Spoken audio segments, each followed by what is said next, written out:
tantangan Indonesia ke depan 5 tahun kan ini Pak Prabowo, itu kita akan lihat. Kalau saya doakan sebenarnya Pak Prabowo ini karena dia bilang semuanya sudah selesai. Dia menjalankan semuanya secara tulus dan ikhlas. Dia sudah harus bebas dari kecenderungan-kecenderungan. Kalau perlu dia ingin itu Nelson Mandela misalnya. Iya, saya akan memimpin satu kali.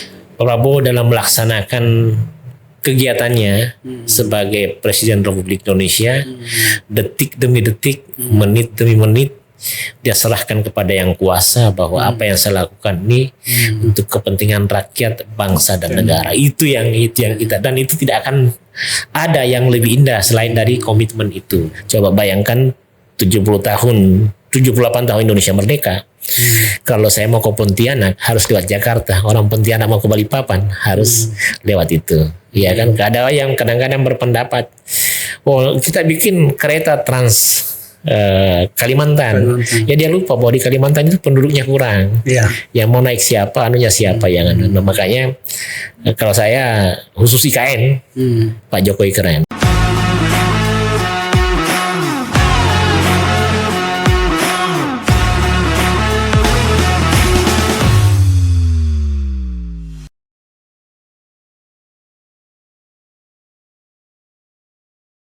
Halo sahabat catatan jurnalis Sukriyansa, jumpa lagi kita pada podcast kali ini.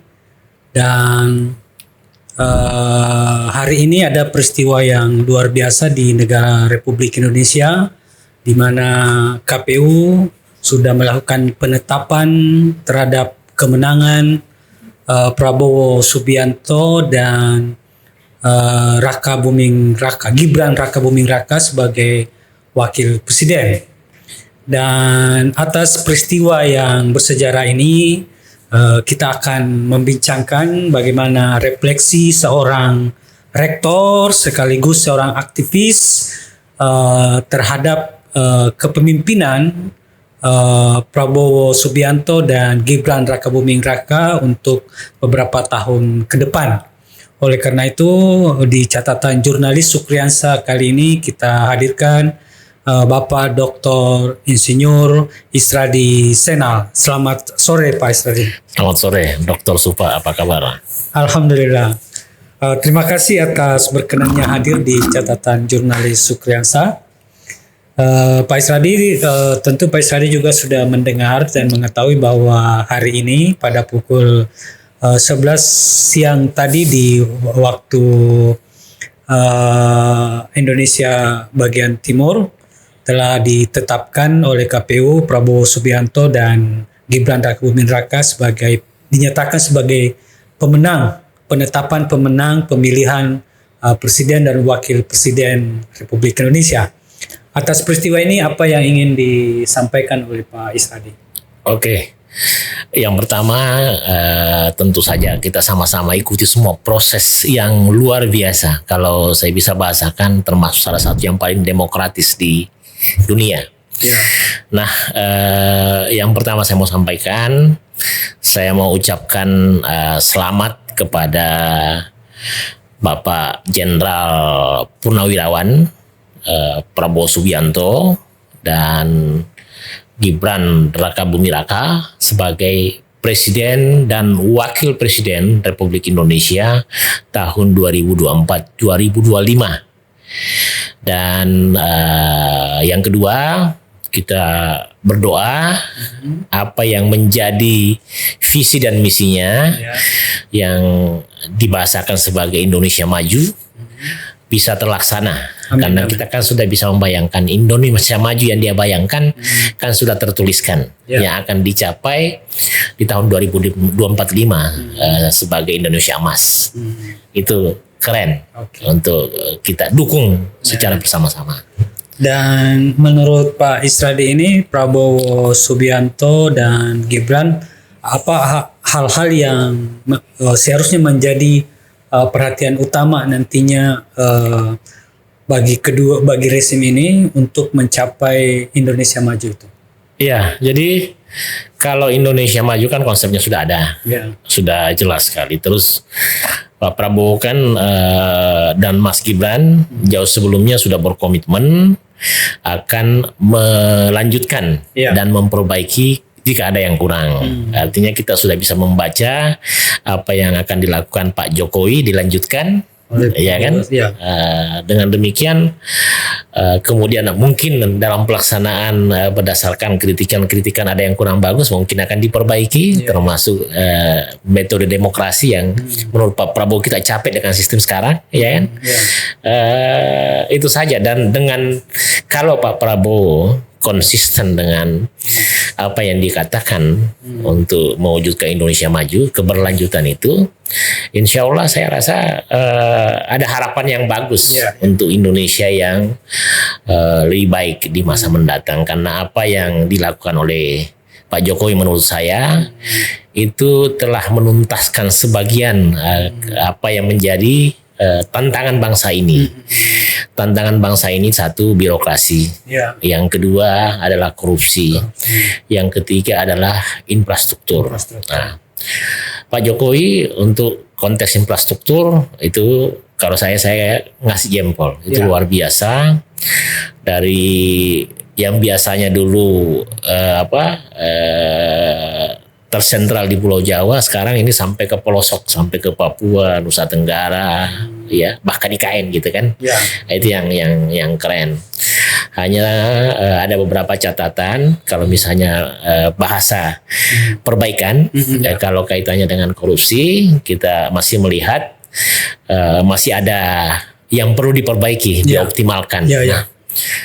Saya menyarankan untuk konteks korupsi ini, dan ini disemangati oleh ketika saya menjadi aktivis mahasiswa yang di tahun 1995 pertemuan Senat Mahasiswa Indonesia itu masih ada yang mengganjal. Kalau waktu itu kita menyatakan bahwa perlunya inventarisasi kekayaan pejabat negara. Alhamdulillah semua sudah dilakukan dengan mendata kekayaan pejabat negara dan siapapun.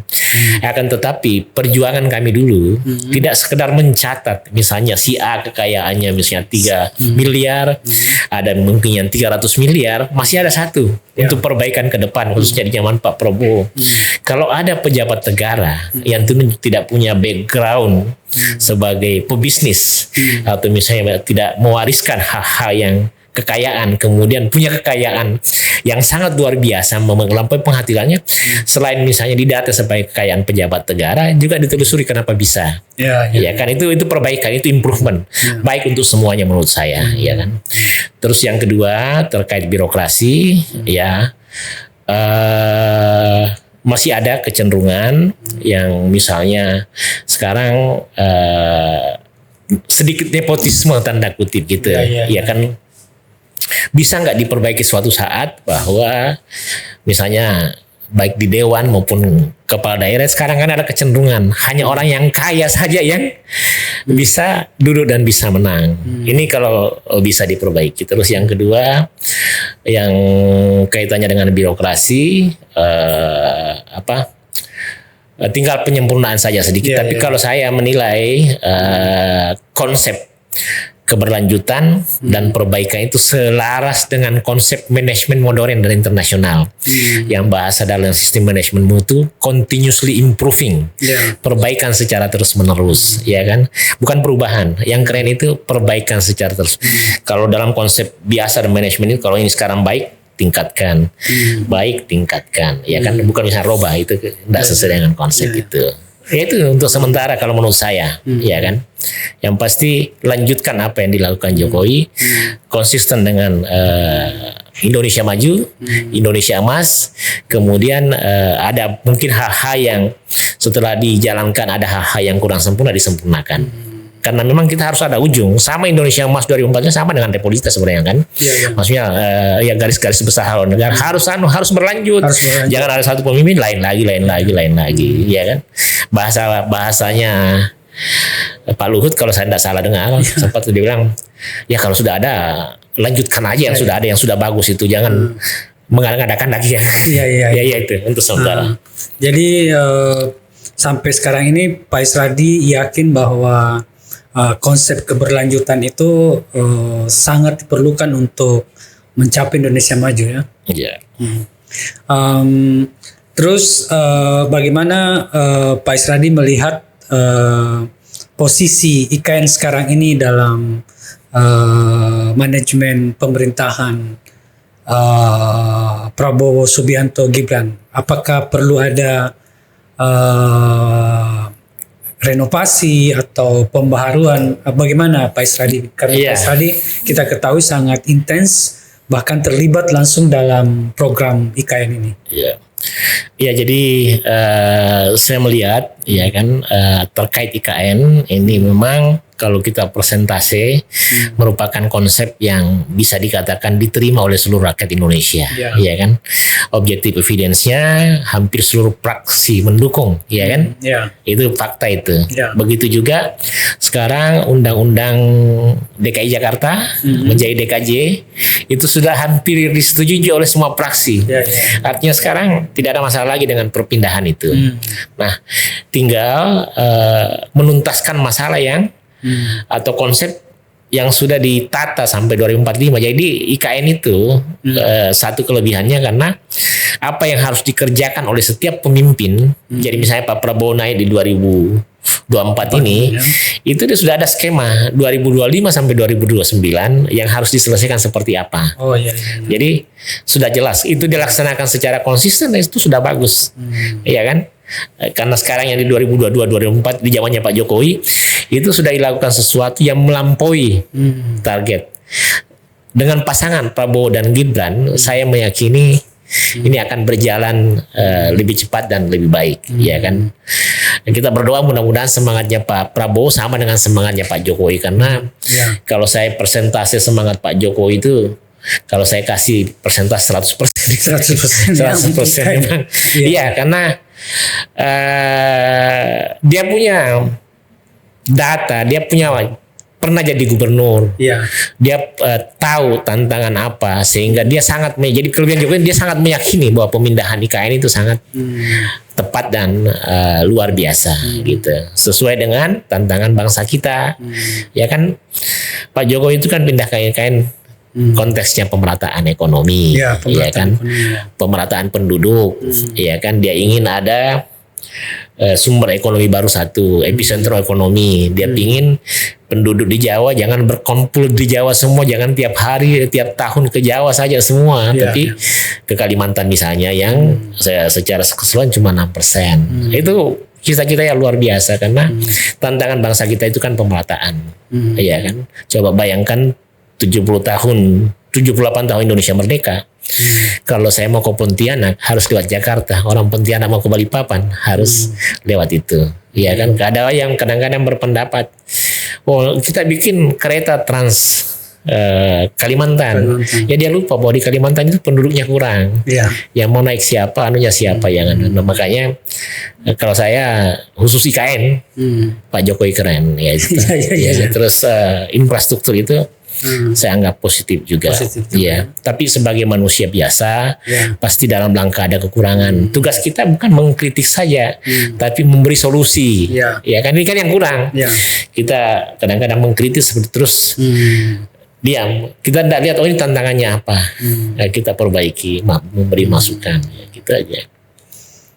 Jadi PR-nya atau tugas yang utama bagi Prabowo Subianto dan Gibran ini menurut Pak Isradi tinggal konsisten dengan apa yang telah dicanangkan oleh Pak Jokowi, sembari tentu saja melakukan penyempurnaan. Gimana? Sebenarnya kan bahasanya kalau terkait konsep Indonesia Maju itu kan bukan Jokowi saja kan.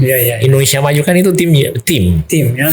Ada Prabowo dengan Gerindranya, ada Megawati dengan PDIP-nya, ada Jokowi, ada Airlangga dengan Golkarnya, ada Muhaimin dengan PKB-nya, ada PAN, semua kan itu yang bikin konsep Indonesia Maju. Artinya kan secara bersama-sama. Dan ini kan semangatnya seperti itu untuk melakukan itu, ya kan. Kalau saya tinggal dilanjutkan aja, misalnya kayak gini. Kalau misalnya tantangan selama ini, kalau saya melihat misalnya, sejak perang Ukraina misalnya kan, kesulitan memasukkan bahan pangan, ya kan? Ya kan? Ya lakukan apa yang menurut pemerintah bagus, apakah misalnya food state atau dan lain-lain, silakan aja berdasarkan kajian benar, apalagi tanah kita luas ini kan. Kita kan masih kendala hari ini. Mau makan beras masih impor. Mau makan daging impor. Mau bumbu-bumbu semua impor. Tantangan itu mesti diperbaiki dan itu harus ada ruang untuk menciptakan itu supaya kita bisa mandiri pangan. Ini kan itu tantangan. Jadi memang sudah kompleks sekarang yang namanya tantangan itu. Dan apa yang sebenarnya dikonsepkan di masa itu sesuai dengan tantangan apa istilahnya? Tantangan ke depan. Nah, bagi misalnya yang tidak sependapat, berikan dengan kajian ilmiah. Dan bukan dengan omon-omon saja, ya kan? Kalau misalnya punya konsep diuji di para pakar, terbitkan sebagai buku, bukan misalnya pandangan-pandangan misalnya di podcast saja bicara, enggak gitu. Kalau misalnya ini food state jelek, bikin tulisan, bikin kajian. Atau Anda bukan jelek sementara Anda bukan ahlinya. Harus kata menurut ini. Jadi saya berkesimpulan seperti ini. Itulah yang ilmiah. Kan kita sekarang di Indonesia ini ada hal yang parah menurut saya. Mereka berpendapat yang bukan bidangnya, terus tidak pakai runutan. Menurut pakar, ya kan seakan-akan dia yang berpendapat. Nah itu yang itu aja kalau saya. Akan tetapi satu yang saya hargai sama Pak Jokowi ini, hinaan dan cacian ke dia yang luar biasa, yang di atas rata-rata, yang kemudian dia tidak balas, itu catatan. Kalau menurut saya catatan pembangunan demokrasi yang hebat. Iya kan? Coba bayangkan kan.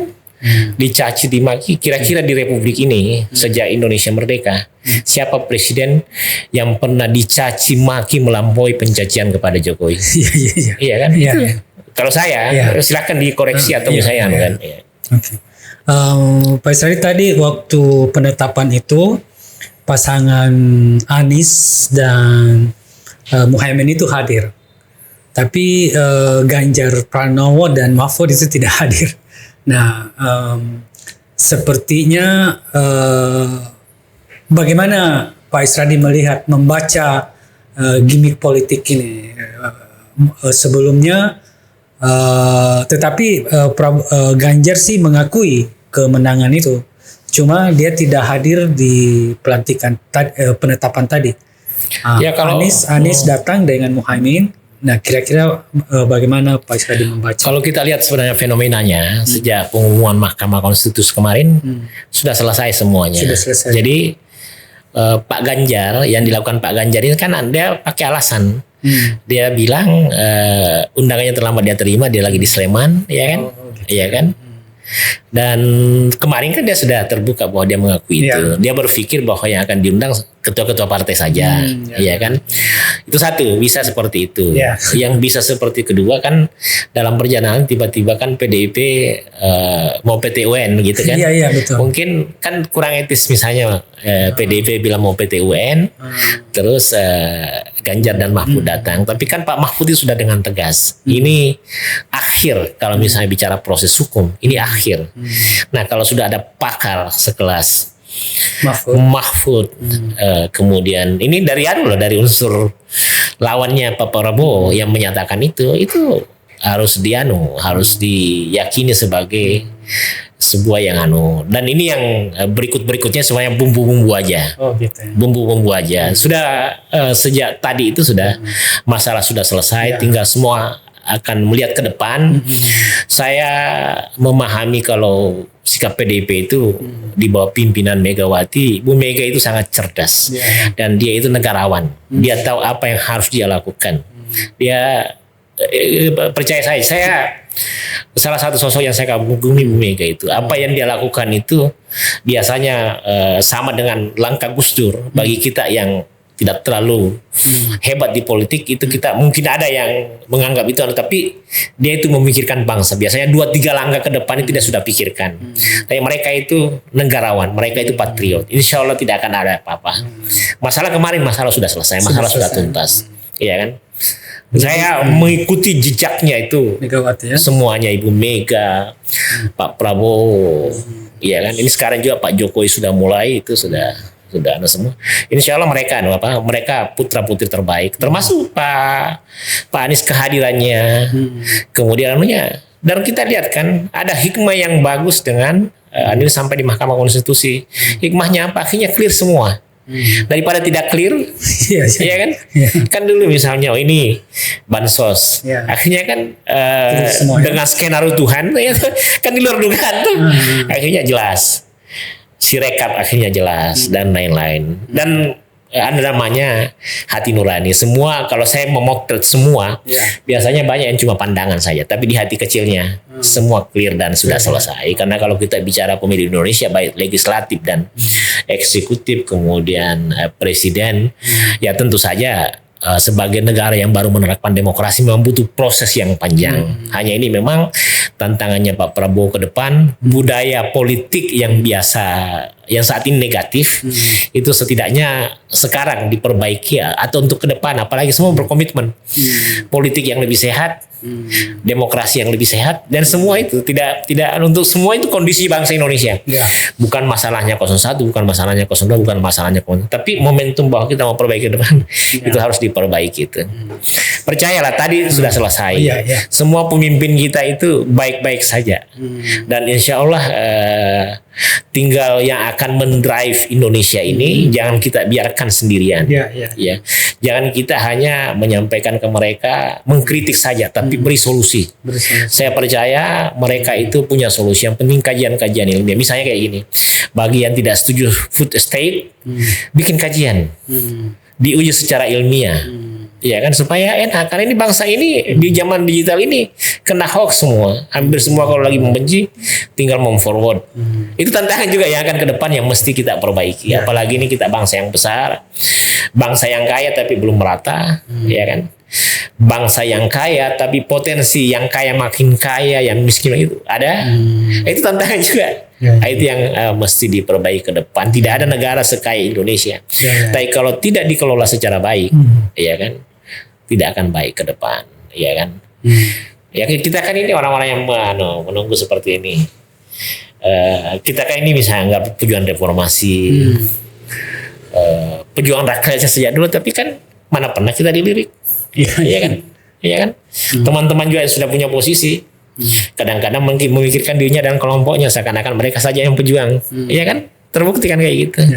Akan tetapi kita aja, yang penting kita tetap berada di garis yang komitmen untuk memperbaiki bangsa ini. Saya sendiri, baik misalnya terkait IKN, kalau ada yang kurang, saya tidak teriak kurang. Bagaimana memperbaikinya? Ya sama dengan Pak Prabowo ke depan, itulah pentingnya gitu. Sebenarnya kalau saya, oposisi sah-sah saja dengan terbatas. Yang penting misalnya mereka terukur. Makanya ini kan ujian debat ini di bangsa yang sehat memang dianukan harus ada oposisi dengan tidak oposisi, karena itu penyeimbang sebagai gitu. Jangan sampai terkondisi ada kebijakan tidak ada yang berani mengkritik, ya kan. Nah, itu aja. Hanya memang hati nurani merekam data validasi, karena kalau misalnya kita ingat lagi nenek moyang kita, kalau cendekiawan itu tidak memberi peringatan yang baik kepada penguasa, kan penguasa itu akan tergelincir. Kalau kekuasaan itu tidak diimbangi dengan misalnya dia terlalu besar kekuasaannya, kan power tends to corrupt, ya kan. Nah itu sebenarnya itu hal yang mendalam, ya kan. Itu saja untuk sementara. Jadi saya berasumsi bahwa Pak Isradi ini mengenal sosok Prabowo Subianto. Nah, kira-kira hal-hal apa yang mesti diperhatikan Prabowo dalam memimpin negara ini sehingga negara ini bisa menjadi, ya katakanlah mencapai Indonesia maju itu? Iya, jadi saya melihat itu Pak, kan Prabowo itu punya konsep terkait Indonesia. Di dalam bukunya kan ada Indonesian Paradox. Iya kan. Terus jadi kita lihat sosok Prabowo dengan tantangan bangsa. Iya kan. Yang pertama Pak Prabowo yang saya kenalkan itu jauh sebelumnya, memang hampir setiap pemilihan presiden sejak beliau ikut, saya memang Iya, mengikuti ya. ya kebetulan mengikuti gitu. Jadi setidaknya pemikiran saya tahu. Jadi yang saya mau kan kayak begini kan. Yang pertama terkait di dalam negeri, Ya. ya kan. Dia meskipun backgroundnya bukan ekonomi, bahasanya dia hanya tahu perang saja, Ya. ya kan. Saya rasa bagaimana tantangan ekonomi yang dihadapi saat ini dia perbaiki. Caranya seperti apa? Di samping dia punya buku Indonesian Paradox, ya kan, dia harus berkomunikasi dan berkonsultasi dengan Para pakar ya. pakar, ya kan, itu satu. Terus mendengarkan pandangan NGO dan oposan. Ya. Ya, karena ini kan murni nih kalau kayak gini. Ya, Nah, ya. kemudian memadukan, kemudian mengambil langkah, ya kan. Oke. Terus tantangan Indonesia ke depan 5 tahun kan ini Pak Prabowo, itu kita akan lihat. Kalau saya doakan sebenarnya Pak Prabowo ini karena dia bilang semuanya sudah selesai. Dia menjalankan semuanya secara tulus dan ikhlas. Dia sudah harus bebas dari kecenderungan-kecenderungan. Kalau perlu dia ingin itu Nelson Mandela misalnya. Iya, iya, iya. Iya, saya akan memimpin 1 kali. Dan itu terbaik gitu Iya, kan. iya. Ya. Nah, oke. Saya masih optimis Pak Prabowo akan mampu mengatasi masalah perekonomian, karena satu kelebihan Pak Prabowo itu kalau dia yakin terhadap sesuatu dia akan teguh. Ya, ya. Dia berani berbeda pendapat. Iya kan? Itu kelebihan beliau. Iya kan? Tinggal bagaimana input dan masukan. Nah, makanya yang pertama orang-orang di sekitarnya harus orang jujur dan bisa dipercaya. Iya, Iya kan? Nah, itu yang paling utama itu. Iya kan? Oke. Terus yang kedua dia kan backgroundnya tentara. Tentara ya. Iya kan? Dan itu kan tantangan kita terkait pertahanan keamanan saat ini kan beda dengan di saat beliau aktif sebagai tentara. Sekarang zaman digital, perangnya sudah jarang dengan kontak langsung. Malah kalau kita lihat Iran dengan Israel pakai drone kan, sudah tidak ada lagi. Itu harus dipertimbangkan dan perhitungan termasuk alutsista. Kemudian koalisi-koalisi ini memang ada, tapi kita harus tetap strict bahwa kita non blok, ya kan? Itu sudah bagus, dan saya rasa Prabowo itu termasuk cerdas, itu bisa mampu mengatasi. Ini hanya harus tetap berhitung. Kadang-kadang karena itu kalau dihitungan kita memang harus ideal. Ini kita harus lawan. Kita harus bahwa dia ini salah. Akan tetapi ini politik internasional. Harus pintar-pintar. Bahasa kerennya begini, kalau ingat sejarah-sejarah nenek moyang kita, raja-raja kita dulu, ada kerajaan zaman lalu yang penting Belanda salah, kita harus perang, dan dah hitung bahwa ketika berperang dia akan kalah. Dan ketika kalah dampaknya panjang. Iya kan, rakyat yang akhirnya itu harus diperhitungkan juga. Kalau misalnya bertarung harus menang, nah, itu yang harus dianukan. Tapi tetap meyakini bahwa saya punya konstitusi, bahwa penjajahan di atas dunia harus dihapuskan. Bahwa ya itu konsisten aja bahwa ini bukan perintah saya, perintah konstitusi, ya kan. Ketika ada satu negara mencaplok negara lain, mencaplok daerah lain yang bukan haknya, ini bukan kata Prabowo tapi kata konstitusi. Ya kan, kayak gitu aja. Nah, kan sebenarnya tantangan berikutnya lagi mencerdaskan kehidupan bangsa ini, yang mesti ini mencerdaskan kehidupan bangsa ini. Ini yang saya bahasakan tadi, perbaikan. Ya kan, mencerdaskan kehidupan bangsa itu bahwa bangsa kita ke depan itu yang dia akan ditentukan oleh generasi muda. Cerdaskan mereka, ya kan. Dalam artian kalau ngambil pendidikan susah, perbaiki sistem pendidikannya, ya kan. Kalau pendidikannya mahal, usahakan terjangkau. Cari orang-orang cerdas dan pintar, sekolahkan mereka dalam arti sesungguhnya, ya kan.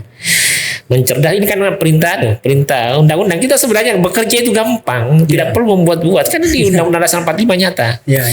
Memajukan kesejahteraan umum, itu kan nyata kan, memajukan kesejahteraan umum. Jadi Pak Prabowo itu harus memastikan bahwa tingkat kesejahteraan selama dia memimpin itu continuously improving, ya kan. Itu namanya memperbaiki, ya kan.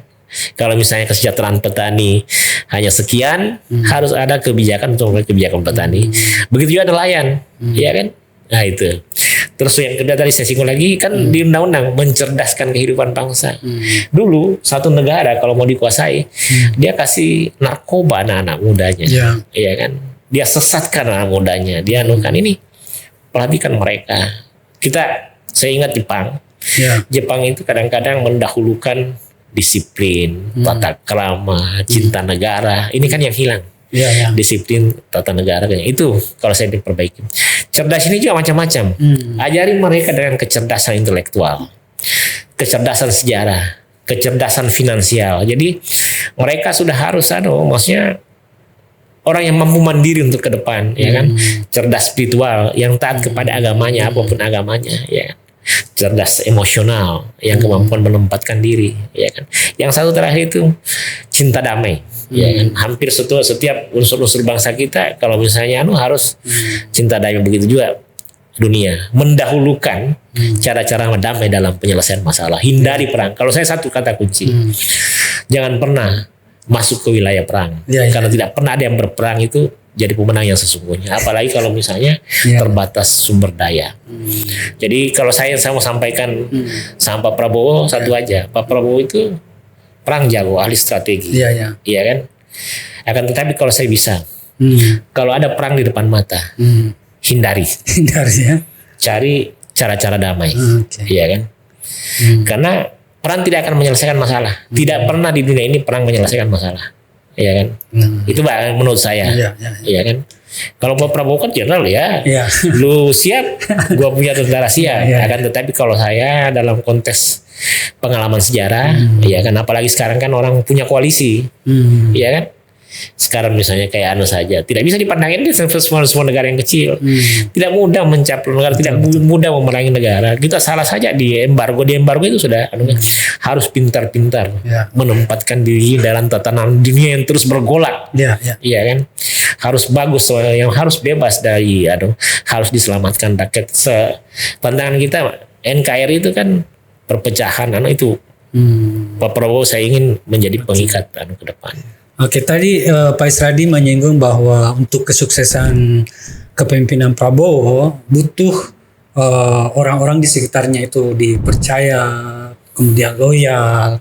Nah, saya tahu Pak Isradi banyak mengamati tokoh-tokoh di Indonesia.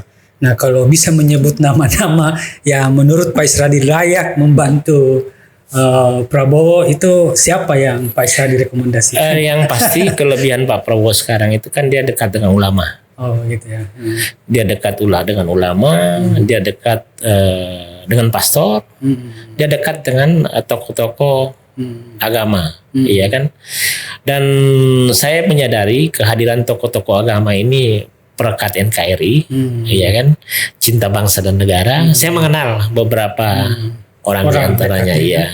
Hanya juga kan tantangannya, orang yang akan mempengaruhi Pak Prabowo untuk semakin memperkaya dirinya juga banyak, ya kan. Nah itu yang harus dijaga kan. Pak Prabowo itu sudah miliki segalanya. Dia sudah jenderal, dia sudah kaya, nama insya Allah bagus. Apalagi yang dia cari kecuali nama bagus, nama yang indah untuk Republik ini. Itu saya doakan Pak Prabowo itu satu hal. Jadi saya apa istilahnya yang harus dia perjuangkan dan harus dikenang itu bahwa Prabowo dalam melaksanakan kegiatannya sebagai Presiden Republik Indonesia, detik demi detik, menit demi menit, dia serahkan kepada yang kuasa bahwa apa yang saya lakukan ini untuk kepentingan rakyat, bangsa dan negara. Itu yang kita, dan itu tidak akan ada yang lebih indah selain dari komitmen itu. Apalagi yang mau dicari, ya kan? Karena kan Pak Prabowo kita tahu pernah terbuang, ya kan? Dan kemudian dapat kembali. Tapi Tuhan kan itu pintar. Tuhan itu menguji kita selalu dalam dua hal. Di saat misalnya orang yang pandangan orang di saat dijatuhkan dan di atas di puncak. Ya kan, beliau sudah teruji di saat dijatuhkan, dia mampu konsisten komitmen untuk memperbaiki dirinya. Tapi saya juga mengingatkan, jangan lengah dengan apa yang dimiliki saat ini, ya kan? Berserah dirilah kepada Yang Maha Kuasa, konsisten kepada konstitusi, laksanakan sesuai visi misi, karena itu kan tidak sembarang, ya kan? Dekat sama orang cerdas ya, dekat sama orang jujur, dekat sama orang yang punya agama, dekat sama orang yang visioner. Ya. Kalau dia didekati sama 4 orang itu, insya Allah beliau.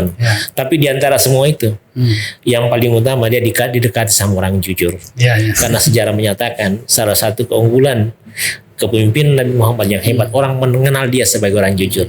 Kita ingin Pak Prabowo ini tampil sebagai yang betul-betul jujur. Itu aja intinya, dan dia harus melaksanakan apa yang sudah disampaikan Gus Dur, bahwa dia adalah orang yang paling ikhlas. Ada betul. Pengakuan. Ya. Dia harus betul-betul, kalau Gus Dur bilang dia ikhlas, harus ikhlas. Kalau Anies Baswedan dia bilang dia seorang patriot, beliau harus membuktikan. Jadi kata-kata itu kan doa semua. Ya. Hanya saya ingatkan, Pak Prabowo masuk dalam tahap, kan waktu pidato Gus Miftah kan, waktu salah satu khalifah diangkat, dia bilang kan inna lillahi wa inna ilaihi rajiun. Ya. Nah, ini juga dia harus anukan seperti ini.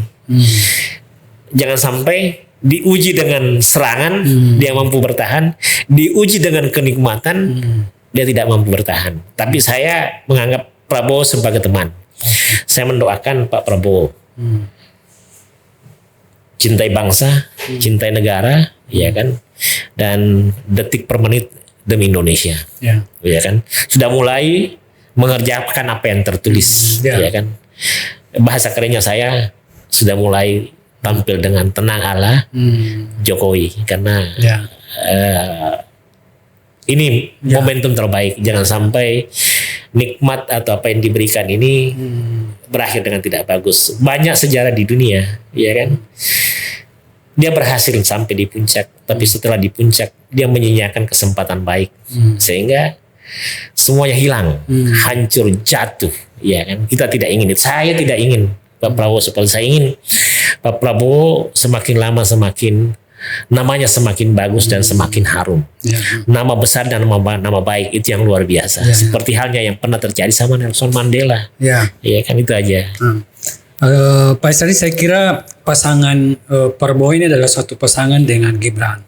Nah, mungkin perlu juga kita melihat sisi keunggulan atau poin yang positif dari hadirnya Gibran ini sebagai wakil Prabowo. Kira-kira apa nilai positifnya dalam pandangan Pak Isradi? Iya, pertama nilai positifnya itu karena dia anaknya Jokowi. Iya kan, biar bagaimana itu Jokowi. Kalau menurut saya ya, pandangan saya banyak yang suka Jokowi. Dan Gibran itu representatif Jokowi. Terus yang kedua, ini kita jangan membiarkan Pak Prabowo ini dengan Mas Gibran ini berpikir sendiri, seakan-akan dia yang menentukan arah bangsa. Artinya kan ini kan banyak orang salah kaprah kalau menurut saya.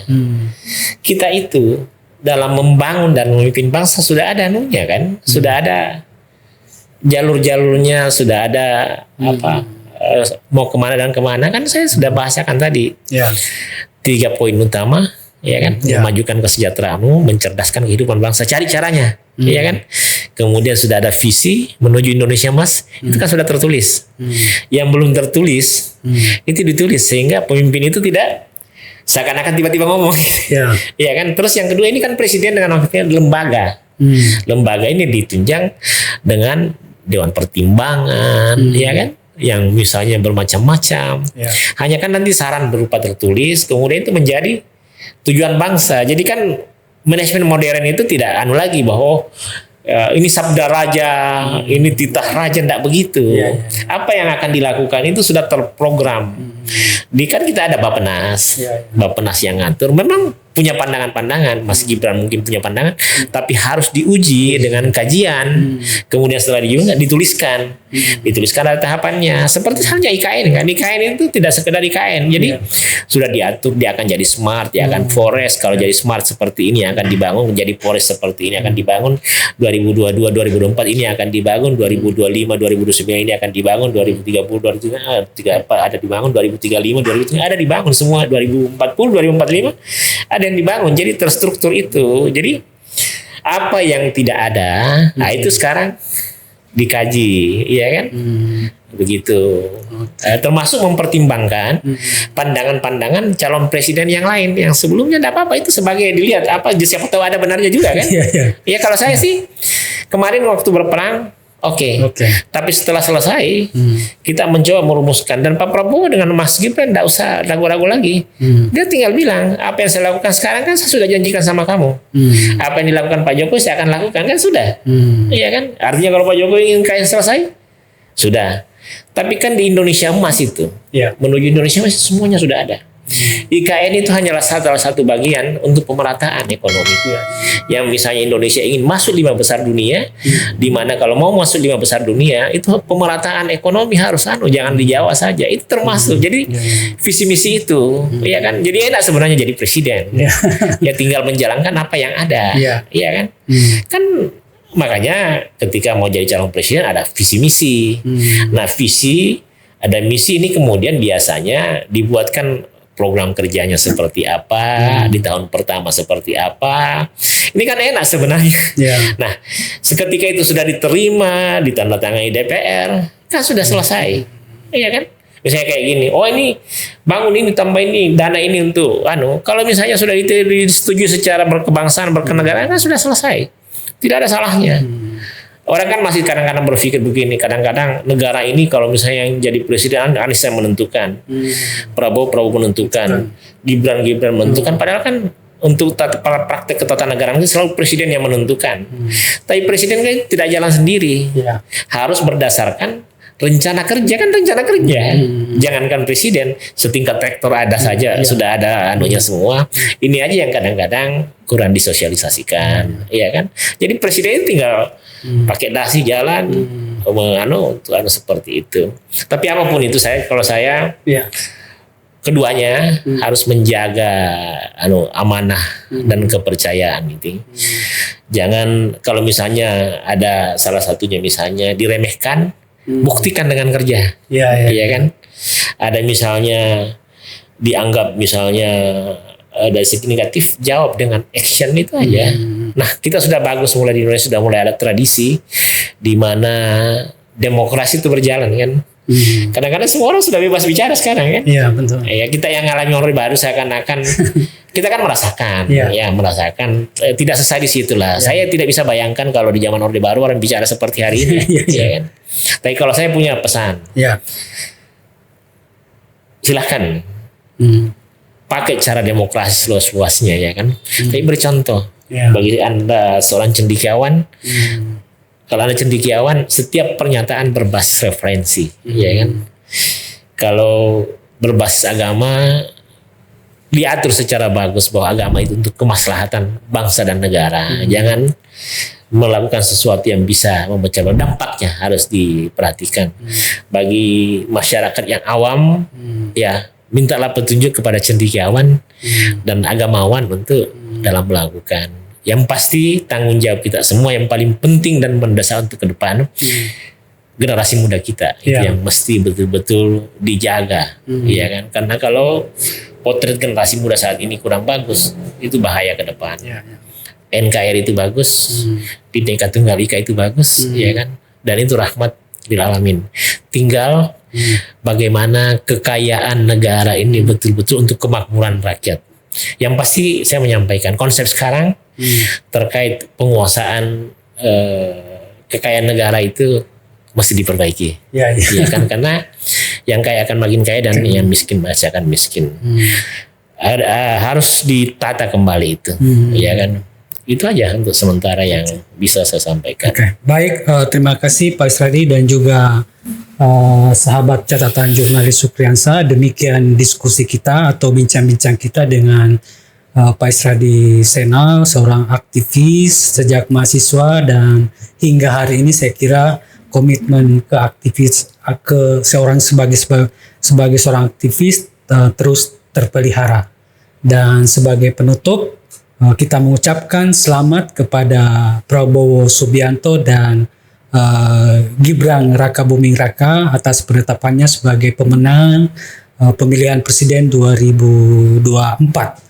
Dan saya ingin highlight pernyataan Pak Isradi bahwa betul bahwa presiden adalah pemimpin negara yang akan mendrive, tapi Jangan biarkan pemimpin kita ini berjalan sendirian. Mari kita memberikan kontribusi dan berikan kontribusi terbaik untuk bangsa dan negara ini. Saya kira itu, sampai jumpa pada episode mendatang. Assalamualaikum warahmatullahi wabarakatuh. Dan terima kasih. Siap.